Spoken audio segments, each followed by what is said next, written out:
Well, what an honor it is to be here with Dr. Carla Hayden, who is the 14th Librarian of Congress. And she just spoke at a OCLC, America Regional Council Conference here in Baltimore, your hometown, my hometown. Right, I didn't have to go far. No. You're usually traveling too far and speaking, so that was really nice.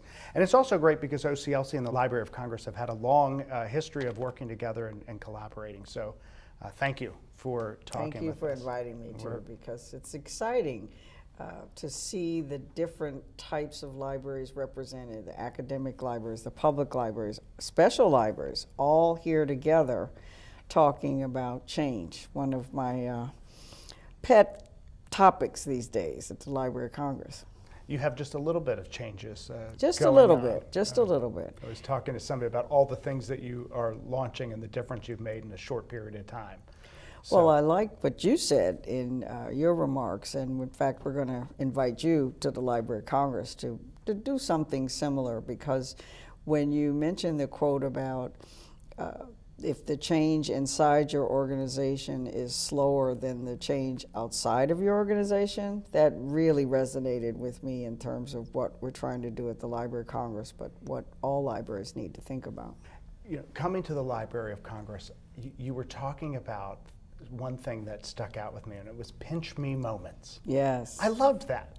And I would love for you to just share a pinch me moment that you've had as in your new role. And there's so many, because the Library of Congress is the world's largest library with collections that rival any library in the world, and they range from 23 presidents, George Washington to Coolidge, Teddy Roosevelt's diary that says on February 14th in his hand a cross, and it says, "The light is out of my life," because his mother and his wife died in his home on the same day, February 14th.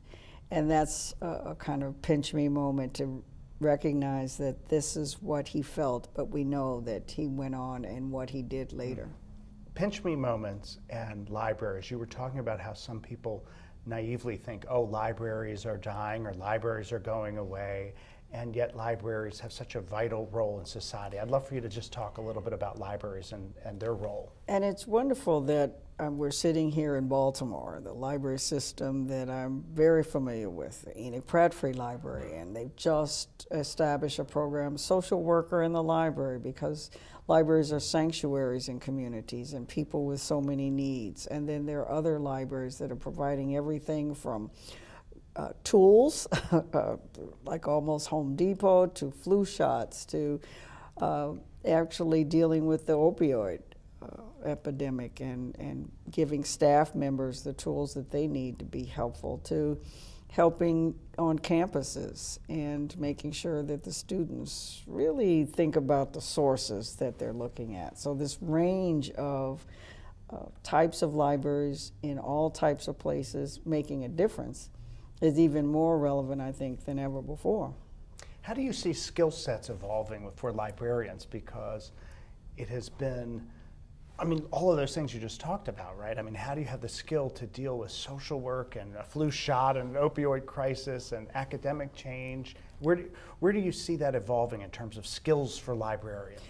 One of the most crucial skills might be the ability to be open, to learn new things. So the things that you learned in library school, and we used to have a running list, things we never learned in library school and what you learn on the job. So that one skill of being flexible, being open, and to keep learning was something that I think librarians are going to have as they go forward.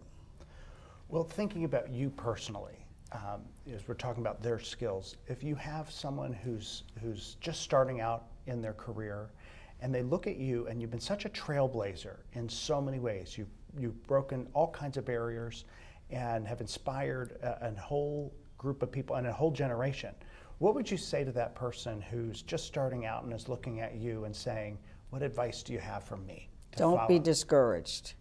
Don't be discouraged when the bright idea you think that you can present to the administration doesn't really catch on. Don't be discouraged when things might not seem that they're going to open up for you. So just keep plugging along. And that's something that I think has helped me.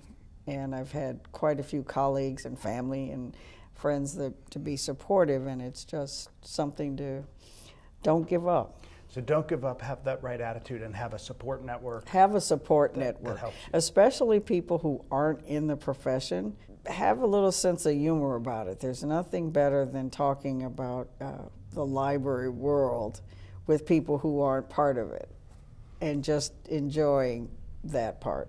And it's hard for them to understand it all, isn't it? It's wonderful because they really don't understand our obsession with metadata, right?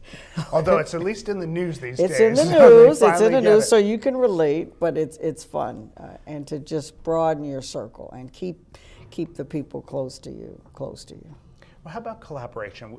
Library of Congress, OCLC, have had a long history of collaborating. The library community, OCLC, was formed with this incredible collaboration. Goodness. I remember when I'm old enough to remember when OCLC was starting out, and it was the model for networking and collaboration, and has grown to be just, I think, still one of the models in how to bring institutions together and people together.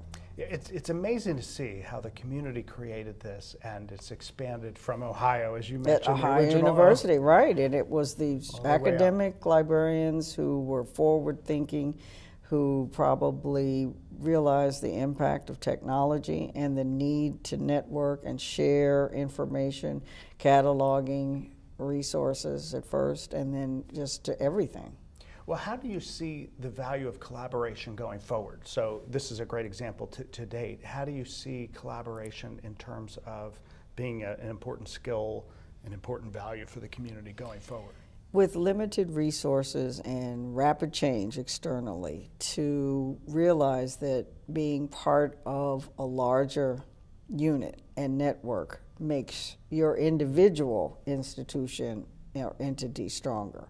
And we don't have to do it alone. We can't, and there's no way that we could continue on just in silos. So we have to partner and we have to be together.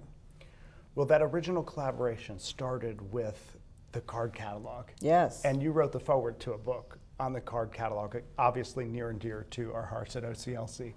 And you've said that the card catalog, that it has a great story to tell today's librarians. I'd love for you to elaborate on that. Well, what the card catalog symbol really represented was an attempt to enable people to find information from various points. It's an author, it's a title, it's a subject, and that's how it all started. That you may not know what book you're looking for about a subject, but you can go in at the subject, or you may remember an author, and you say, well, what else is that author written? So it was that really search tool, and I think sometimes we forget what the card catalog was. It was that key to the collections. It really was, and the way you search and you would find something is different than it was today. And I'm thinking of the role of serendipity. I'm also thinking about you and how do you get your job done? I would probably be stuck. I know you're someone who loves to peruse the stacks. I would be stuck and I would have my agenda items. I'm not sure I would get to them because of the wealth of information. How do you get through the day or through the stacks? Well, I stay away from the stacks some days because that's where you can just get lost. And that's what the card catalog used to do. So maybe you were looking for one thing, but then you saw the tabs with something else and you said it's related or that, and you can get lost. So serendipity and having opportunity for browsing. There was a point in my career where I was just a little bit like, especially about that browsing the stacks, because it was seeming to get in the way of people getting past the nostalgia part. And then over time I realized, no, that is one of the features that we should celebrate. And it's changed now digitally. We just have digital serendipity. We have suppose. digital It's a serendipity different because way. you find things on your way to something else that you never thought of. Well, thank you for talking Oh, with thank us. you. And we're going to talk now about all the secret codes that are hidden throughout. I the think library. there's a book of secrets Is there? Is that what it is? Okay. somewhere. Great. Thank you. Thanks so much. Thanks so much.